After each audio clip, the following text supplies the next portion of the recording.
Seja bem-vindo ao canal Adventistas Praticantes.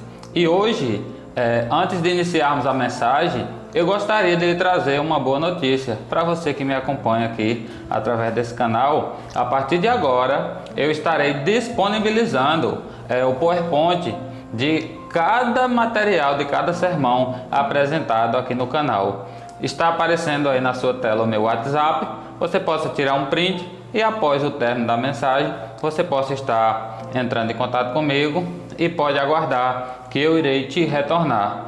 Todos os materiais estarão disponibilizados para todas as pessoas que entrarem em contato comigo, para que assim você possa estar pregando tanto na sua igreja como também nas redes sociais, e que Deus possa continuar nos abençoando e nos ajudando a disseminar a semente do bem, levando esperança e conhecimento através de sua palavra para todos aqueles que forem sinceros e quiserem de fato ter um encontro com o nosso Salvador. A mensagem de hoje, eu estou apresentando aqui que Deus já revelou tudo e a apostasia chegou.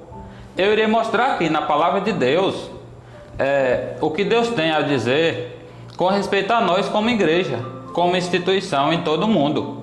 E a passagem principal, a qual nós iremos analisar nesse momento, se encontra aqui em Apocalipse capítulo 2, que eu convido você a desde já abrir também a sua Bíblia, para que nós possamos analisarmos o que diz a palavra de Deus.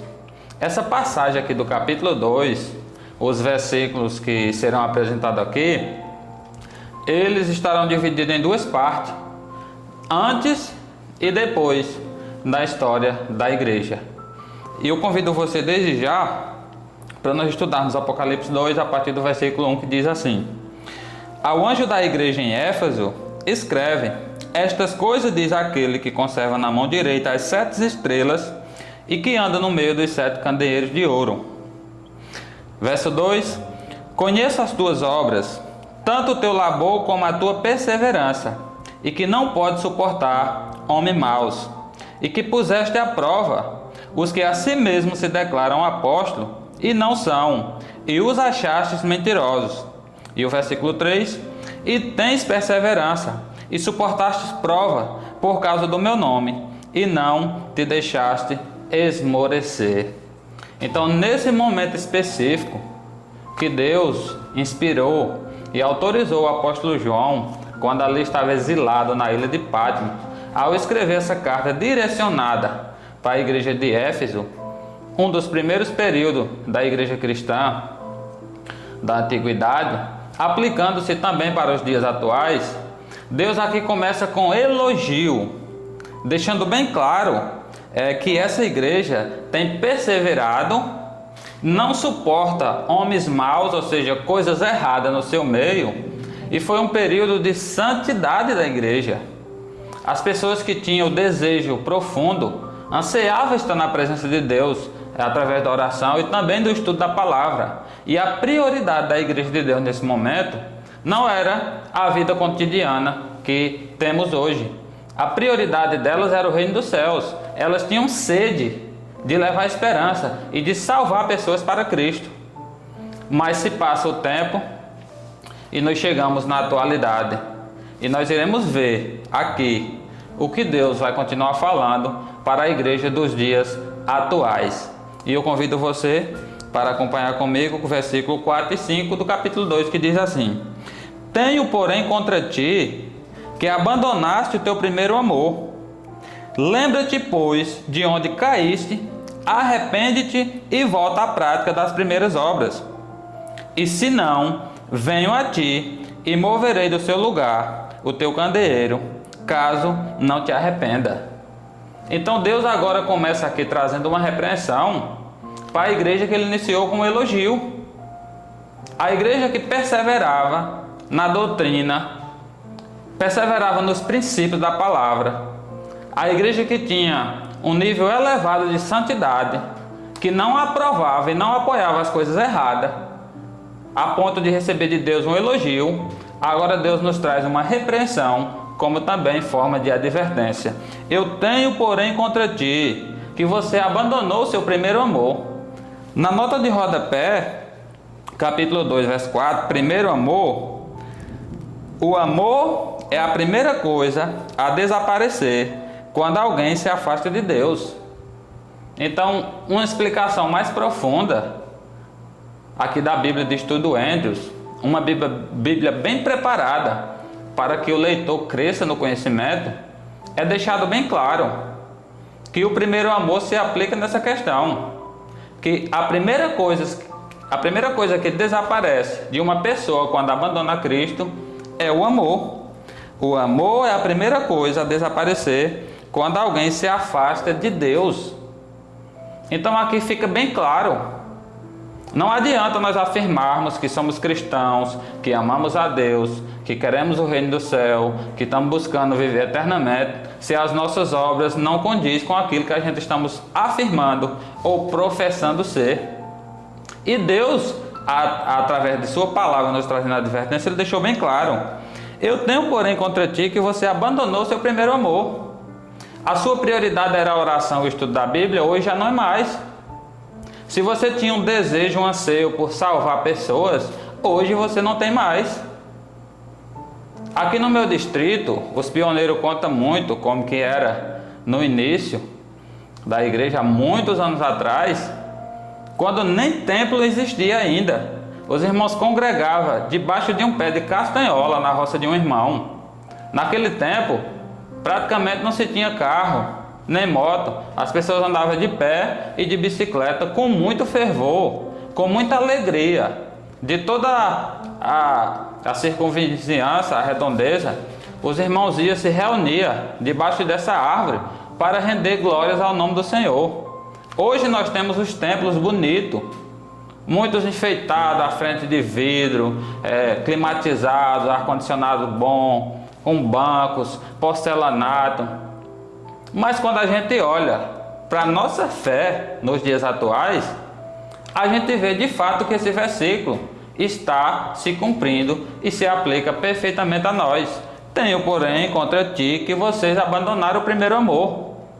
Aqui tem irmãos que já chegou a comentar que nessas épocas do passado, como eu citei aqui, que nem templo tinha para adorar a Deus, que praticamente passava 7 estudos bíblicos na semana. E hoje não passa nenhum. Muitas vezes as pessoas querem priorizar o trabalho interno dentro do templo e esquecem do trabalho externo, que é fora. As atividades sociais, o ajudar o semelhante, o próximo, ações solidárias, o evangelizar, que vai muito além do púlpito. E essas pessoas estão sendo menosprezadas, estão sendo esquecidas por aquele povo que perseverava na doutrina, que não apoiava as coisas erradas e que o objetivo era crescer na graça de Deus. E o versículo 5, Deus nos dá um conselho, uma orientação. Lembra-te, pois, de onde caíste, arrepende-te e volta à prática das primeiras obras. Deus está nos apelando. Se você tinha o bom hábito de evangelizar pessoas através do estudo bíblico, se você tinha um bom hábito de talvez arrecadar alimento, preparar cesta básica para doar para o seu semelhante, se você tinha como prioridade o hábito do jejum e da oração com frequência, se você era uma pessoa que a sua prioridade era o reino dos céus, Deus está dizendo: arrepende e volta à prática das primeiras coisas. Você, meu querido irmão e minha querida irmã, que desde algum tempo é adventista do sétimo dia, e você olhando para si, como eu olho para mim, e percebe que de fato nós estamos distantes do ideal de Deus, e não estamos hoje como éramos no passado. Nós, adventistas do sétimo dia, era conhecido como o povo da Bíblia. As pessoas tinham medo de dialogar assuntos teológicos com os adventistas do sétimo dia, porque elas tinham medo de passar vergonha pelo conhecimento que os adventistas tinham. E muitas vezes o nosso orgulho, o nosso ego, nos faz voltar a esse pensamento do passado e achar que estamos da mesma forma, sendo que não estamos. E eu vou mostrar aqui, ainda, também no Espírito de Profecia, aonde Deus vai mostrar um dos principais motivos pelos quais nós nos encontramos, na situação que nos encontramos, no sentido de apostasia, que é abandono ou desvio da fé. E eu convido você para a gente acompanhar o que se encontra aqui no livro Testemunhos Seletos, volume 2, na página 281. Veja que interessante, esse capítulo, o tema do capítulo, natureza e influência dos testemunhos. Aqui a serva do Senhor vem explicando um dos objetivos principais por Deus ter levantado ela como uma profeta e ter dado tanta luz para que assim ela escrevesse 100.000 páginas para a igreja dos dias atuais. E aqui na página 281 ela diz assim: aí estáis clamando a Deus com a alma angustiada, suplicando-lhe mais luz. Estou autorizada a declarar-vos que nenhum raio mais dessa luz há de incidir-se sobre vossa vereda através de testemunhos, a menos que façais uso prático da luz que já recebestes. Então, de fato, esse é um dos principais problemas nossos como adventistas do sétimo dia. Deus nos concedeu toda a luz necessária. A irmã White escreveu sobre família, sobre educação, sobre saúde, sobre sexualidade, sobre medicina, sobre ciência, em diversas áreas. São 100.000 páginas.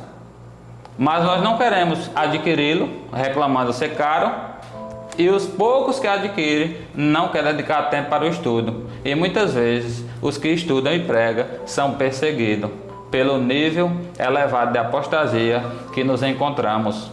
Enquanto no passado, coisas erradas ou estranhas que hoje acontecem no nosso meio era motivo de espanto, praticamente hoje passou a ser normal.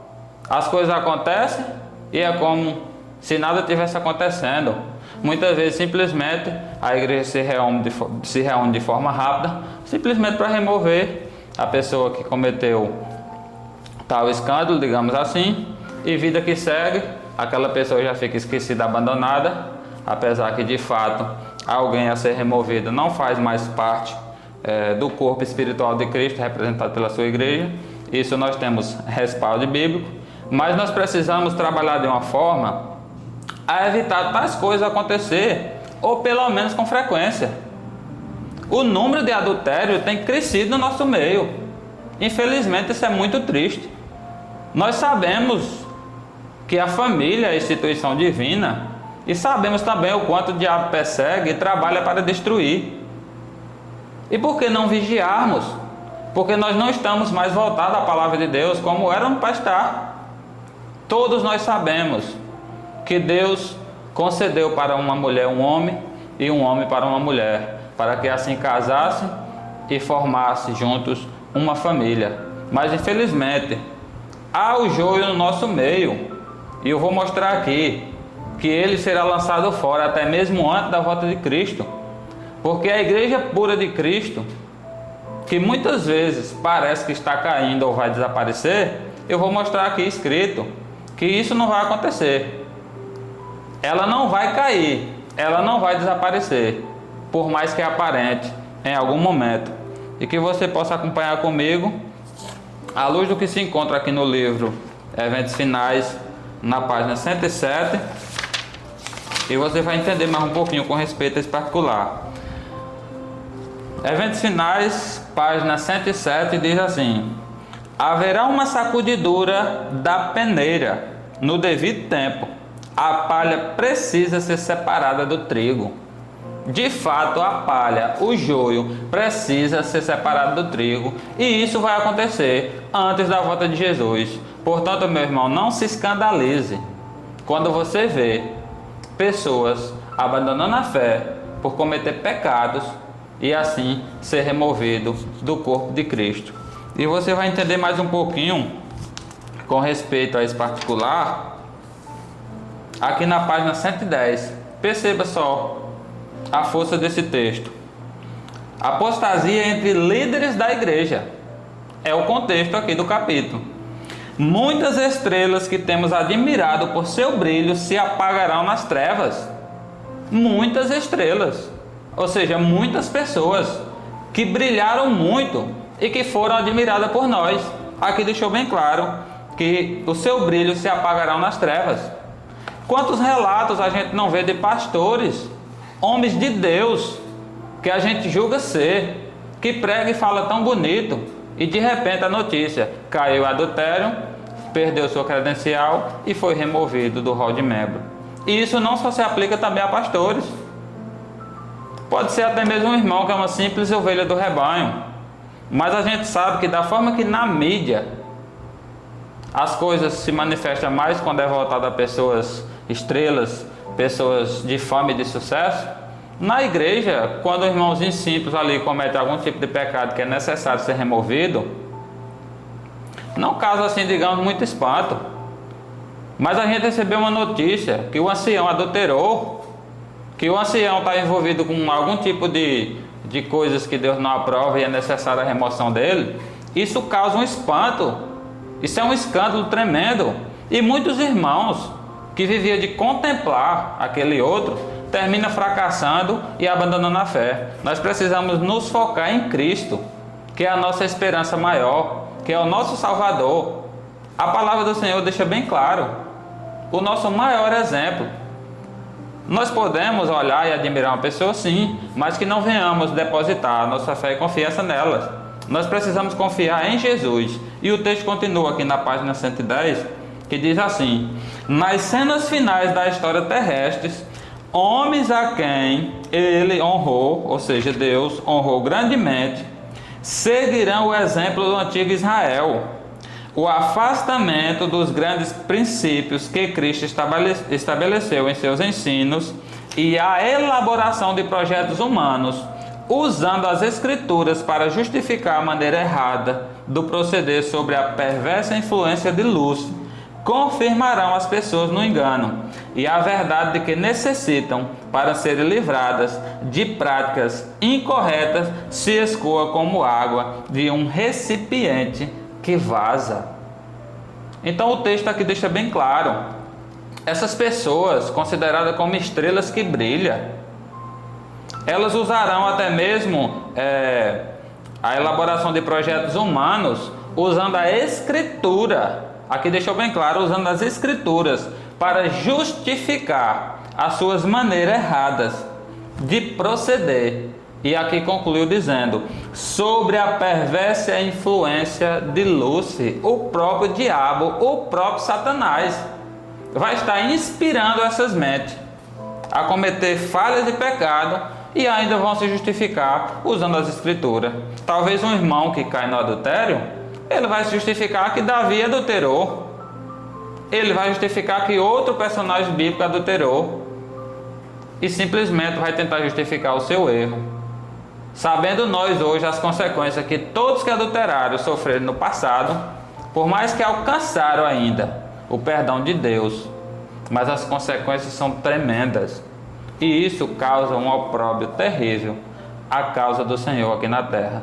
Então nós precisamos ser cautelosos com respeito a esse particular. E aqui falou também que a verdade que necessita para ser livrado dessas práticas simplesmente se escoa como água de um recipiente, como vaza a água de um recipiente, ou seja, não dão a mínima importância. Nós precisamos ter muito equilíbrio e entendermos que o elogio dado por Deus à igreja no passado, por ser uma igreja que perseverava, uma igreja que não compactuava com o mal, uma igreja que não apoiava as coisas erradas, nós temos de Deus a oportunidade, se assim o quisermos, de receber de volta esse elogio quando as coisas erradas saírem do nosso meio.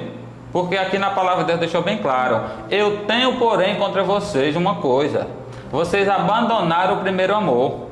E aqui foi deixado bem claro que é uma das primeiras coisas que se manifesta, é acabar o amor quando alguém se afasta de Cristo.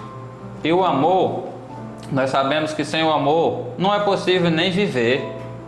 O amor é Cristo. A mais pura essência do amor é o próprio Senhor Jesus Cristo.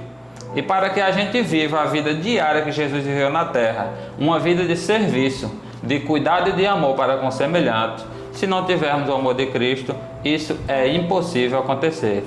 Eu gostaria de ler aqui mais um texto que se encontra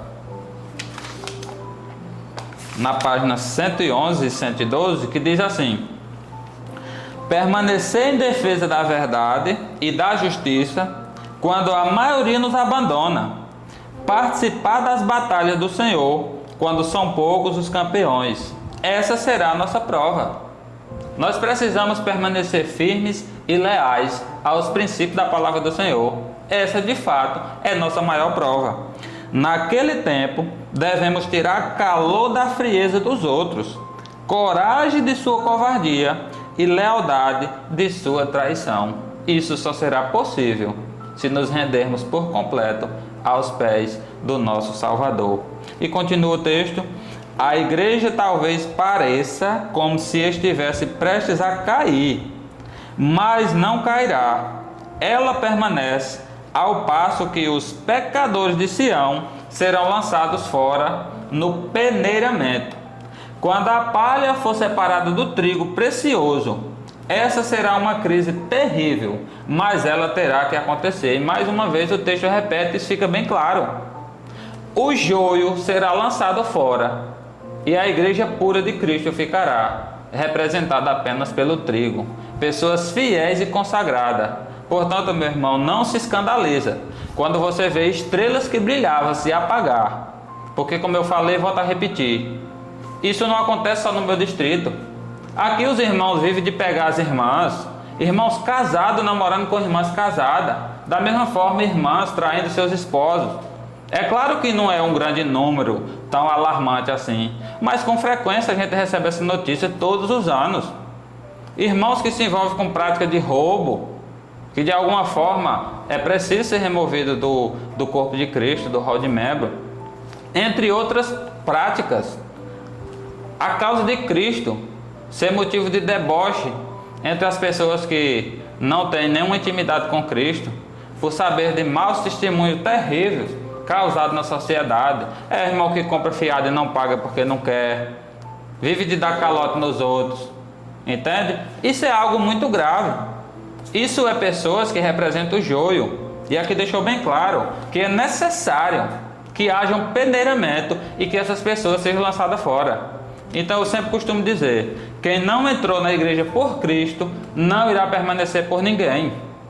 Muitos estão ali porque o amigo está, porque o parente está, mas não tem uma fé viva em Cristo. E quando começam a vir as lutas e as provas, essas pessoas simplesmente se escandalizam e abandonam a fé. E o texto continua aqui para finalizar essa parte, que diz assim: ao se aproximar a tempestade, um grupo numeroso que tem afirmado crer na mensagem do terceiro anjo, mas não tem sido santificado pela obediência à verdade, abandonará sua posição, passando para as fileiras do adversário. Isso é muito grave, isso é muito triste, mas isso vai acontecer. E aqui falou que um número grande, pessoas que afirmam crer na mensagem do terceiro anjo, que deixou bem claro, mas não tem sido santificado pela obediência à verdade contida na palavra de Deus, irão abandonar as fileiras do Senhor, e essas pessoas irão passar para as fileiras do inimigo. Infelizmente, há um grande problema no nosso meio, porque a Bíblia ainda é pregada com frequência nos nossos púlpitos, mas os pregadores da atualidade nem sequer levam um livro do Espírito de Profecia ao púlpito, e muitas vezes fica apenas citando: a serva do Senhor falou isso, a serva do Senhor falou aquilo. Parece que as citações talvez se encontrem nos livros Testemunhos Secretos ou Mensagens Escondidas. Nem sequer a página, a referência, ele não fala. E quando usa essas supostas citações, são simplesmente citações, as palavras suaves, aquelas palavras de maravilhas, só de beleza, de mar de rosa, que a serva do Senhor cita. Mas as fortes repreensões da palavra de Deus, que é transmitida por intermédio dela, simplesmente é negligenciada. E tem crescido, tem se tornado uma febre no nosso meio. Pessoas começam a se levantar e afirmar que não crê mais no Espírito de Profecia. Provérbios 29:18 deixa bem claro que não havendo profecia o povo se corrompe, mas o que guarda a lei, esse sim é feliz. Então a interpretação correta do versículo, não havendo profeta para guiar o povo se corrompe. E a gente viu em poucos dias que Moisés sobe ali ao Monte Sinai para receber de Deus as tábuas dos 10 mandamentos. Israel se apostata ali ao pé do monte e chega um ponto de adorar um bezerro de ouro, dizendo: este é o nosso Deus. E a serva do Senhor deixa bem claro que o motivo principal que isso aconteceu foi por Arão, irmão de Moisés, ter sido um líder frouxo, covarde. E ela deixa bem claro, e eu creio, se Moisés estivesse ali, Israel não tinha se apostatado. Então eu convido a você, meu querido irmão, a dedicar momentos especiais da sua vida para adentrar a presença de Cristo em oração, que você gaste tempo para estar esfolheando, estudando as páginas sagradas de sua palavra, e que você possa crer que da forma que Deus mostra, revela, instrui, ensina os nossos pastores, os nossos líderes, os nossos anciões, talvez um secretário, um tesoureiro, um diácono, um presidente, Deus está disponível para mim e para você. O Espírito Santo está disponível. Ele deixou bem claro: buscar-me-eis e me achareis, quando vocês me buscarem de todo o vosso coração. Nós precisamos ter uma fé viva e um relacionamento íntimo com o nosso Salvador, para que assim Ele fale diretamente ao nosso coração. Nós precisamos ser impactados com as verdades da Palavra de Deus, para que o nosso estilo de vida transformado por Cristo possa também impactar a vida de outras pessoas. E eu convido você, para finalizar essa mensagem, a atentarmos aqui ao apelo do Senhor, no capítulo 7 do Evangelho de Mateus, o versículo 21, que diz assim: esse é o apelo de Deus para nós nesse momento. Nem todo o que me diz Senhor, Senhor, entrará no reino dos céus, mas aquele que faz a vontade de meu Pai que está nos céus. Não adianta nós passarmos toda uma vida indo ao templo, afirmando sermos luz do mundo, sal da terra. Eu sou adventista do sétimo dia, eu sou o remanescente de Cristo, eu sou o conservador, eu sou o verdadeiro atalaia, nós somos o povo da profecia bíblica, nós somos o povo que temos o dom profético, nós somos o povo que temos toda fonte de doutrina e conhecimento. Se assim não vivermos, nem todo o que me diz Senhor, Senhor, Jesus deixou bem claro, vai entrar no reino dos céus. Mas aquele que faz a vontade do meu Pai que está no céu, esse sim vai entrar lá. E para que nós não venhamos ouvir de Cristo as palavras mais duras, as quais um mortal ouvirá de Cristo, que se encontra aqui no versículo 23, é preciso nós tomarmos uma decisão e permitirmos que o Senhor nos transforme e que o Espírito Santo guie a nossa vida diariamente. Pelo contrário, ouviremos de Cristo essas palavras: então lhes direi explicitamente: nunca vos conheci, apartai-vos de mim, os que praticais a iniquidade. Só depende de mim e de você decidirmos se nós ouviremos as doces e maravilhosas palavras de Cristo: vinde benditos do meu Pai, ou se nós iremos ouvir essas duras palavras, que serão as palavras mais duras que um mortal ouvirá de Cristo: aparte de mim, porque eu não lhe conheço. Que possamos ter misericórdia de nós mesmos, que possamos nos apresentarmos como pessoas sinceras na presença de Deus, que possamos nos derramar aos pés do Salvador, confessar todos os nossos pecados, pedir perdão e pedir ao Senhor que nos ajude, pelo menos, a pecar menos. Que venhamos viver uma vida justa e digna na presença do Senhor. Nós precisamos com urgência de um reavivamento e de uma reforma em todas as áreas da nossa vida. Nós precisamos viver como um cristão, como somos chamados por Deus, no nosso lar, na nossa faculdade, no nosso trabalho, na vida cotidiana, no dia a dia na sociedade, nas nossas transações comerciais. nós precisamos de fato nos voltar à prática do primeiro amor, a ponto de ser reconhecido por muito como o povo de Deus aqui na terra, um povo santo, um povo íntegro, um povo justo, que teme a Deus e que se desvia do mal. E que Deus nos abençoe, em nome de Jesus. Amém.